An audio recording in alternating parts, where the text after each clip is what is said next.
वाशिम जिल्ह्यातील कारंजा लाड शहरामध्ये नेहमीप्रमाणे रस्त्यावर भाजीपाला फळ विक्री सुरू असल्यामुळे नागरिकांची भाजी आणि फळे खरेदीसाठी मोठी गर्दी होताना दिसत होती। कोरोनाच्या वाढत्या प्रभावामुळे आधीच प्रशासनावर अतिरिक्त ताण पडलेला आहे।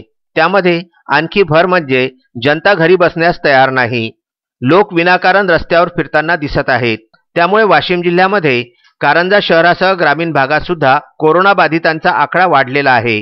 त्यामुळे कारंजा शहर पोलीस व नगर परिषद कारंजा यांनी संयुक्त पद्धतीने रस्त्यावर फळ विक्री करणाऱ्यांवरती कार्यवाही केली।